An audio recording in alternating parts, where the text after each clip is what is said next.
자, 이어서 계속해서 하겠습니다. 자, 그렇게 해서 이제 개신교가 오직 성경이라는 원리, 솔라 스크립트라는 원리가 굉장히 중요한데, 여기 이 원리에 대해서 이제 캐톨릭 쪽에서 우려하고 비판하는 것에 대한 여러 가지 반응들을 보이는 과정에서 이제 이 성경론에 대한 이제 여러 가지 신학들이 생겨나게 되고, 그러면서 여러 가지 이제 장치들이 생겨나게 되는 거죠. 그런 것들을 우리가 좀 얘기를 하고 있습니다. 그 다음에 이제 우리가 볼 내용이 솔라 스크립토라가 오직 이제 성경이다. 그 다음에 이제 성경만이 유일한 권위다라고 얘기를 하는데, 이게 도대체 무슨 얘기냐? 이게 이제 중요한 거죠. 성경만이 유일한 권위다. 오케이.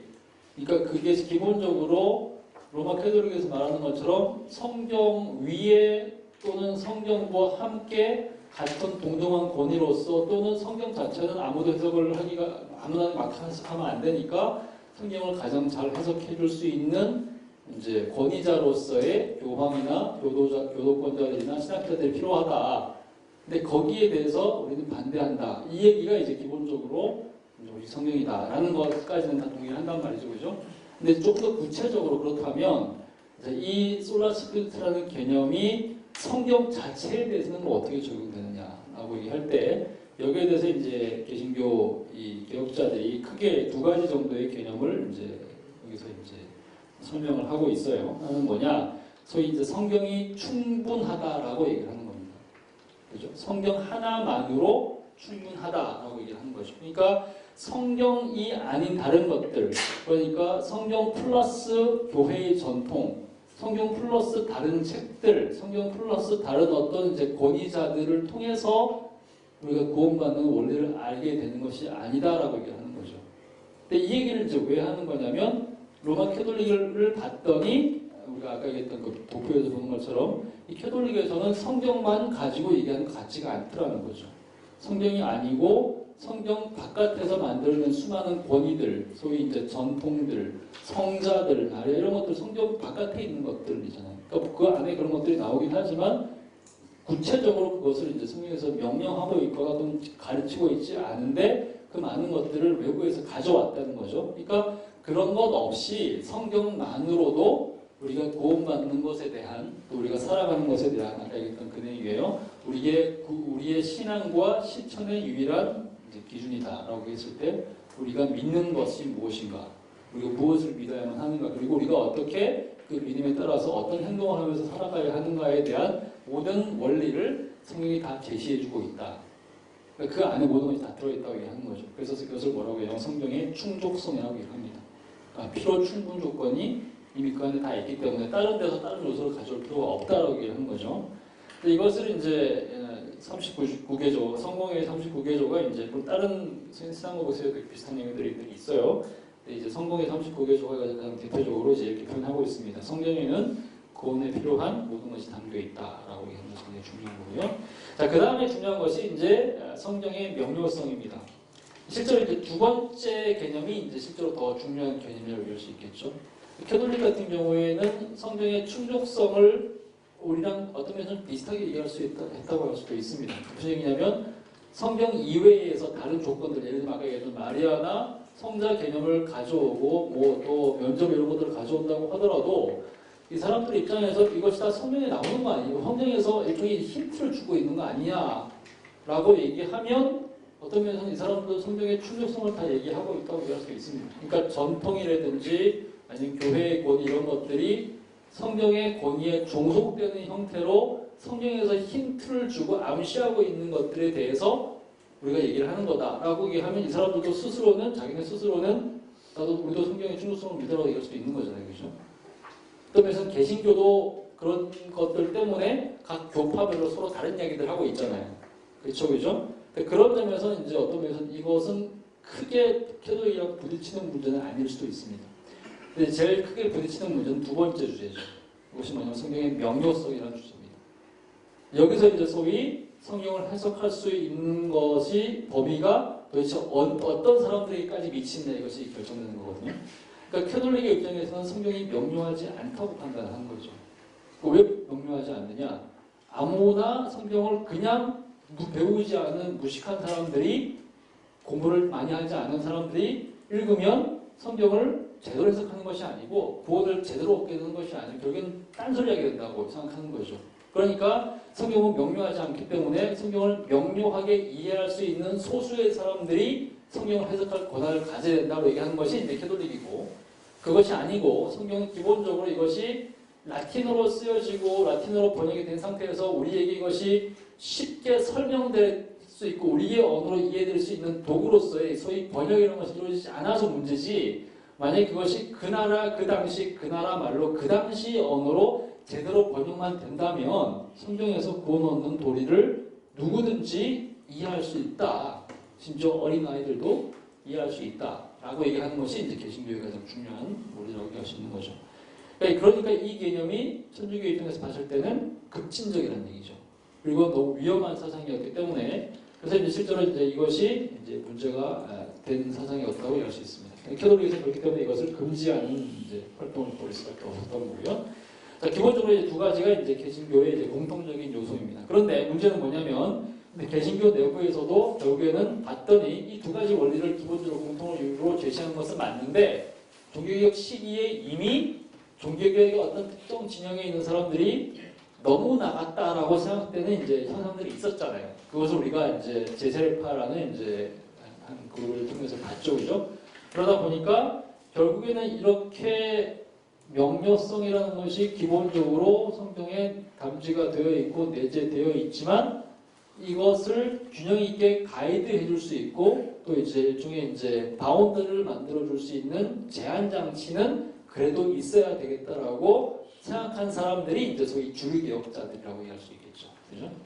그래서 이제 이렇게 통제하고 부분적으로 균형을 잡고 질서를 유지하고 바운드를 만드는 보조 수단이 개신교에도 결국에는 생길 수밖에 없게 되는 거죠. 무슨 얘기인지 아시겠죠? 그죠? 그런 점에서 이 개신교의 종교개혁을 바라보는 관점이 중구난방일 수밖에 없다고 얘기할 수 있는 거예요. 특히 성경 해석과 관련해서는. 캐톨릭 입장에서는 결국에는 이렇게 얘기할 수 있겠죠.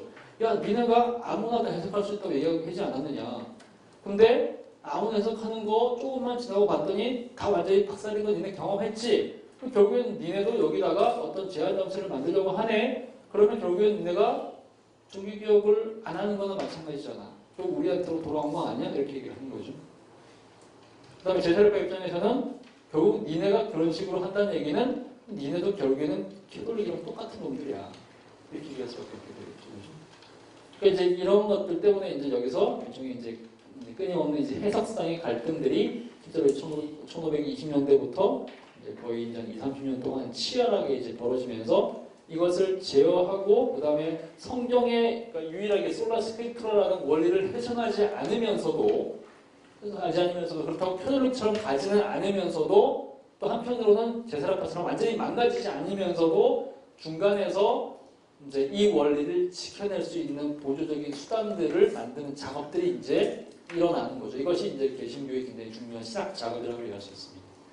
그렇게 해서 이제 유일한 권위인 성경을 보조하는 수단들이라는 표현으로 여기서는 이제 중요한 이제 수단들이 등장하게 됩니다.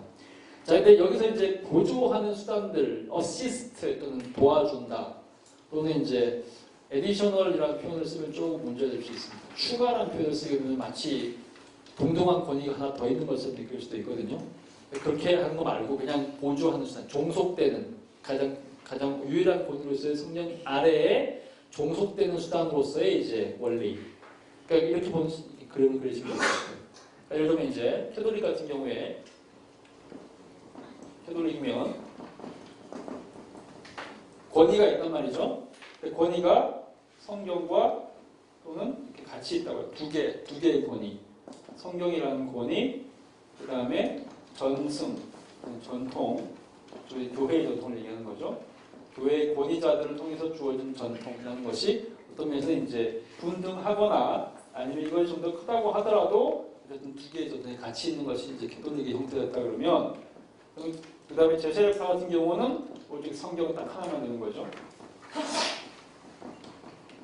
근데 이것이 문제가 있다는 것은 사람들이 경험을 했잖아요. 그죠? 놔뒀더니 진짜 다 완전히 그냥 난장판이 되더라. 그죠? 그러니까 이제 개신교 주류들은 그럼 어떤 식으로 이것을 해석하려고 했느냐?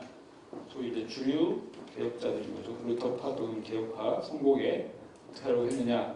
어쨌든 하나의 유일한 권위로서의 성경은 존재한다는 거죠. 유일한 권위. 그렇지만 그 유일한 권위 안에 보조적인 수단들이 일종의 파편처럼 같이 있다. 근데 이것이 성경을 벗어나는 것이 아니라고 얘기하는 거죠. 여기 있는 것이 소위 전승, 기본적으로 전승, 그 다음에 이성, 그 다음에 이제 경험, 그런 종류의 모든 보조적인 요소들이 유일한 권위로서의 성경 안에 같이 존재한다. 그렇지만 이 모든 것들은 결국에는 성경이라는 완벽한 유일한 권위 하에서 통제를 받아야 한다라고 얘기를 하는 겁니다. 큰 틀에서 무슨 얘기인지 아시겠죠? 그래서 보조하는 수단으로 이제 얘기했던 것이 소위 이제 전승이라는 건데, 근데 이제 캐톨릭은 전승을 정말 이제 중요하기 때문에 소위 이제 전승이라는 것이 실제적으로 이제 아까 얘기했던 것처럼 예를 들면 뭐 이렇게 그러니까 뭐 이렇게 예배를 드리는데 사제들의 권위, 사제들을 통해서 구원받는 이런 것들이 어디서 나오는 거냐? 뭐라고 얘기하냐면 이 사람들이 우리는 항상 물어볼 때마다 야, 니네가 하는 그 행동들이 도대체 어디 나오는 성경 어디 나오는 거야? 이렇게 물어보죠. 성경이 어디 나와? 이것이 우리가 물어보는 방식이거든요. 그러니까 이것을 우리가 왜 이렇게 물어보냐? 이건 우리가 개신교인 때문에 이렇게 물어봅니다. 캐톨릭은 그렇게 물어보질 않아요. 만약에 캐톨릭인데 그렇게 물어본다면 왜 그렇게 물어보냐면 우리한테 비어가지고 그런 거예요. 캐톨릭은 그렇게 가르치지 않습니다. 성경에 나오는 것뿐만 아니라 교회가 지난 2000년 역사 속에서 전통적으로 계승해온 중에 전승들이 있어요. 마리아에 대한 얘기라든지 성자들에 대한 얘기라든지 이런 것들이 있잖아요. 그 다음에 뭐 성무일과 그 다음에 뭐 수많은 전통들이 있죠, 그죠? 그런 것들이 성경만큼이나 굉장히 중요한 요소이기 때문에 그렇게 할 수 있는 거죠. 근데 우리 그렇게 하죠. 우리는 항상 할 때마다 야, 그 성경 어디 나와? 이렇게 한단 말이죠. 그것이 이제 우리의 원리이기 때문에 그런 거죠. 근데 이제 이 전승이라는 주제가 이제 굉장히 중요한데요. 전승이라는 표현은 기본적으로 이제 전해받은 것, 영어는 트래디션 얘기를 하는데 그러니까 여기서는 이제 전통이라고 번역하면 별로 좋은 표현은 아닙니다. 좀 다르게 생각할 수 있는 얘기죠. 전통은 어떤 특정한 이렇게 전해받은 것이긴 하지만 좀 이제 진영이나 또는 이제 어떤 소속 또는 이제 교파 이런 식으로 생각할 수가 있기 때문에 그거보다는 전승이라는 표현이 더 좋은 표현이에요. 전해받은 것, 이 표현이 이제 그 사도 바울의 얘기들이 나옵니다. 우리가 사도들로부터 전해받은 것 이런 표현을 쓰고 사도 바울이 실제로 자기 자신의 그 사도권을 변증하는 과정에서 이 표현이 쓰였어요. 그 사도 바울은 굉장히 중요했잖아요. 왜냐하면 사도 바울은 예수님 12제자가 아니었으니까.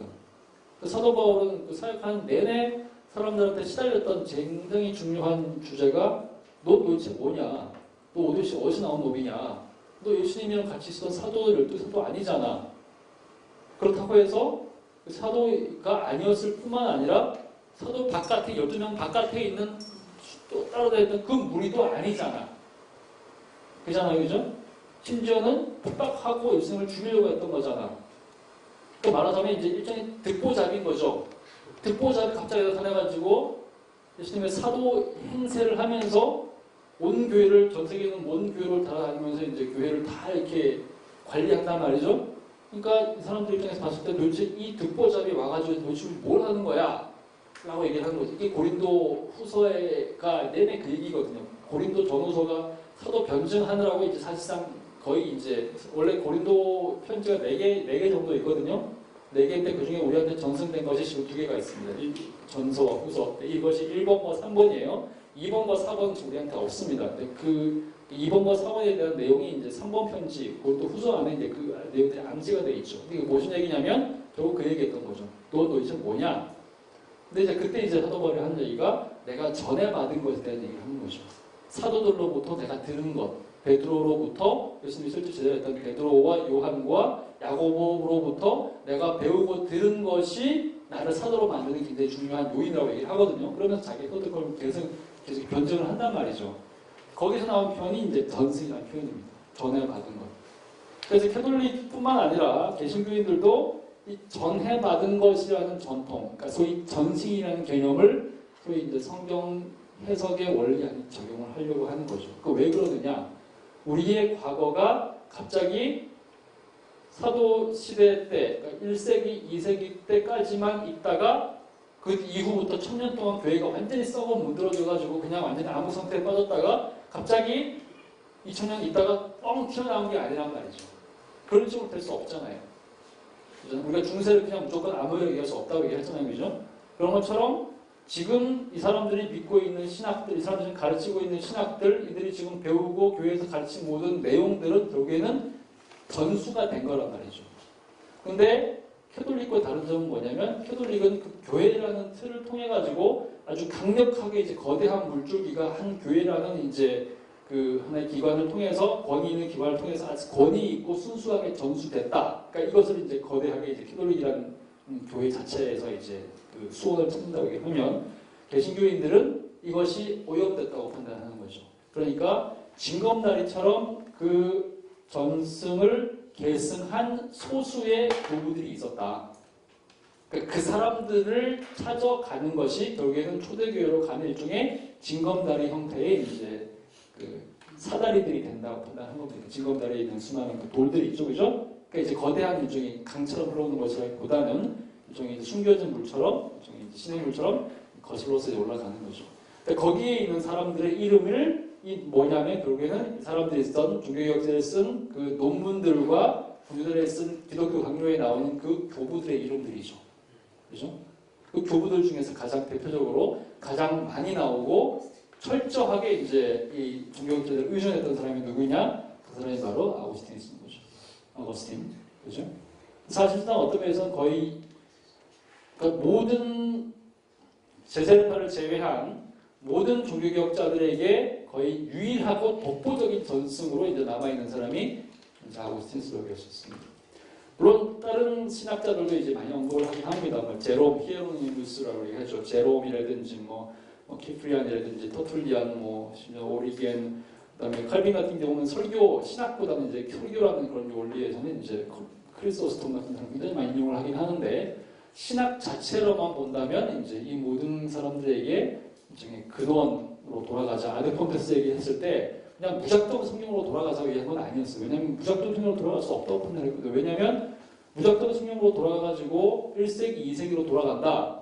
그러면 그 시대에는 교회가 있긴 하지만 신앙이 없던 시대라고 얘기할 수도 있거든요. 그러니까 예를 들면 우리에게 최초의 공의회를 통해 가지고 우리가 지금 믿고 있는 기독교 신앙의 교리가 처음으로 정립된, 그죠? 처음으로 정립된 회의는 뭐냐? 니케아 공의회잖아요. 325년이거든요. 그때 소위 예수 그리스도가 누군지에 대한 첫 공식 결정이 나온단 말이에요. 교리의 시작이거든요. 물론 그 이전에 교리가 있었어요. 바울이 교리들을 만들어내고, 그 다음에 그 이전에도 예루살렘 공의회를 통해 가지고 유대인이 아닌 사람들이 예수 믿을 수 있는 방법을 얘기를 해줬죠. 그죠? 근데 거기 나오는 것처럼 우리가 피를 멀리하고 할례 안 받고 뭐 이런 거 가지고 이것은 뭐 특정한 교리가 이렇게 우리가 믿고 있는 조직 신학적 교리가 개발됐다고 보기 좀 힘들거든요. 근데 그것은 이제 구약과 신약과의 관계, 유대인과 이방인과의 관계에 대한 정립 이런 거였죠. 그죠? 그런 거는 근데 좀 작잖아요. 그 사람들한테는 일단 절체절명의 문제가 있겠지만 이후의 시대를 사는 사람들한테는 아주 절대적인 문제는 아닐 수 있거든요. 우리가 지금 믿고 있는 기독교 신앙과 기독교 교리의 틀을 처음 시작한 것은 3세기, 4세기죠. 그죠? 이것은 초대교회가 아니거든요. 오히려 교부라고 하는 사람들, 소위 이제 주교들과 교회의 체계가 형성이 되고 난 이후부터 이 사람들을 뭐라고 얘기하면 소위 이거를 우리가 이 공의회들을 에큐메니칼 공의회라고 얘기를 하거나 또는 캐톨릭 공의회라고 표현을 합니다. 보편 공의회. 무슨 얘기냐면 그것은 1세기, 2세기 얘기가 아니라 3세기, 4세기 얘기고 이미 소위 이제 그 황제, 콘스탄티누스 황제에 의해서 기독교 공립된 이후 얘기죠. 그렇죠?